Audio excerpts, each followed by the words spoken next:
she?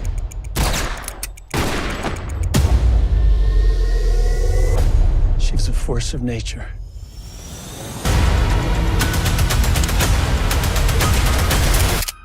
Oh,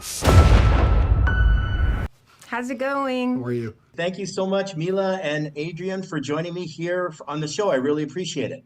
Thank you. Thank you. Milla, my first question is for you. Having watched The Protector, I gotta ask, did you have any military training?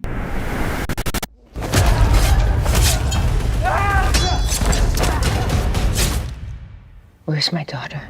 It was one of the hardest films I've ever made in my life, both physically and emotionally. I mean, I was destroyed by the end of that movie. And one of my really good friends is a lieutenant colonel in the military, and she was one of the first females to graduate Ranger School and get her Ranger tag.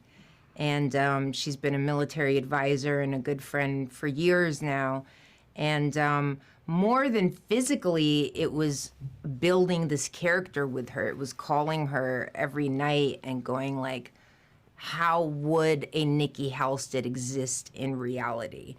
And what steps would she have taken within her life in the military to get to where she is today? So there was a lot of like, just understanding the mental character of who she is and how she got to where she is to make it believable for me. So it wasn't just this kind of cookie cutter action hero. It really was like a real mother who has a lot of experience and has a lot of guilt, which I think a lot of moms relate to, whether they're military or special ops or just a mom with a career that takes up a lot of time and is always guilty about not spending enough time with your kids. You know, I think, you know, guilt is a huge part of my character's, like, what makes her who she is. And, you know, ultimately what kind of destroys her.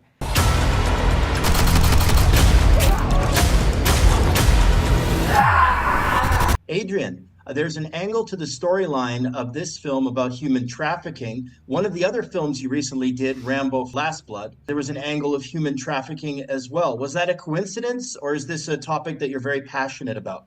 I want them to know that death is coming.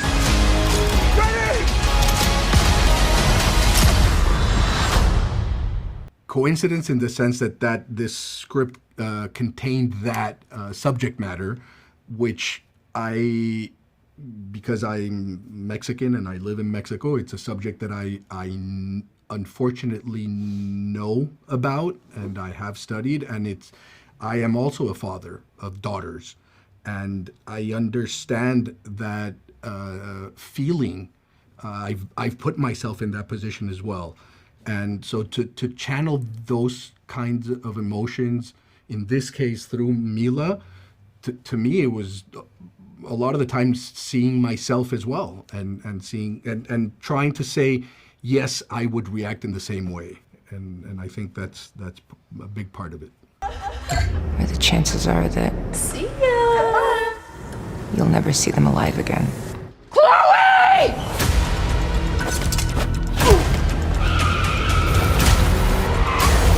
I'm also a big fan of the comedy work, including one of my favorites is Zoolander, which looked like it was a lot of fun to film. It sure was. What kind of spa is this? It's designed for deep, deep relaxation. Come, let's get you loosened up. In the world ever. What is this? Who are you? This is private property. Nils! I suggest you and your Kmart Jack and Smith collection outfit stay the hell away from Derek Zoolander.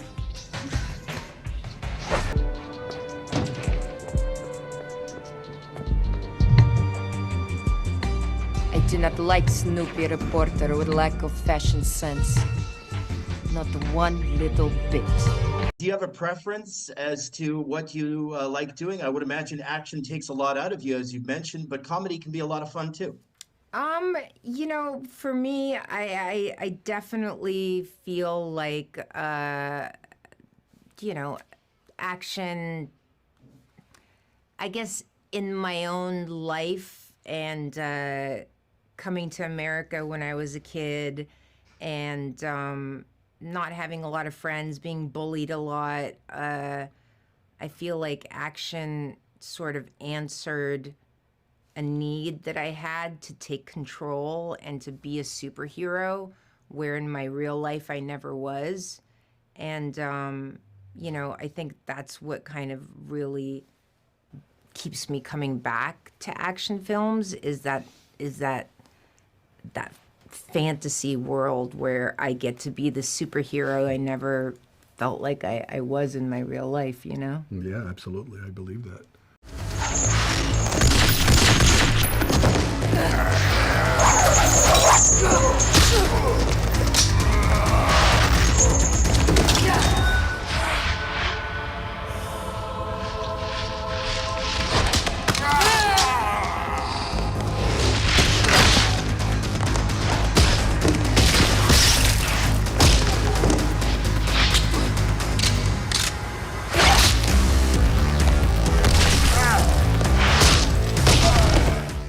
Adrian, a lot of people just jump into directing. They write a film and then they direct it. You've had years of practice as a first assistant director, second assistant director. Would you say that's a better route to go? Because not only, of course, do you establish a ton of connections, you really get to practice the art form.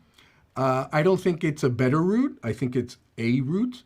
There are many routes to directing. You don't need a degree to do this, unlike many other careers. What I can say for sure is having had the ability of working with so many different directors, and in my opinion, such great directors, the idea that you can absorb that and consciously and unconsciously throw it out in your work, I know that's a part of how I direct. I want to add something. I think it's absolutely so incredible to have that experience, because especially for a movie like Protector, Adrian knew exactly what he wanted. He knew what needed to be on set that day. He knew how to organize a movie, which you have to be a first AD to understand. You know, the fact that he had this experience is what made it actually possible for us to shoot what we did in a month with 3.5 weeks of night shoots, 6-day weeks. You know, you have to be on your game, and you can't be just like, oh, do we need a cream? I don't know. We'll just keep it here for the day. Like, you need to know what you need, and you need to know when you got it, and you need to know, like, what you want from your actors. Like, boom, it's got to be like bam, bam, bam. And this guy, like, delivered.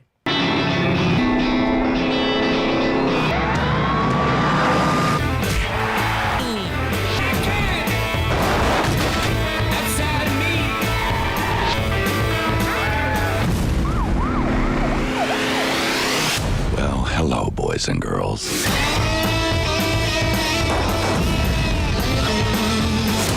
Wow, trouble in paradise. You are pushing my leg? I wouldn't push your leg. And Adrian and Milla, I want to thank you very, very much for joining me here on Ultrasonic Film. I really appreciate it. We appreciate you. Thank you so much. you.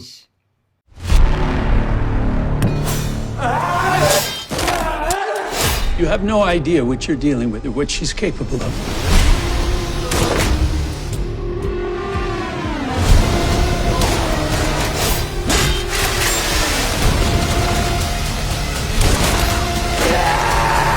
Nikki is a force of nature.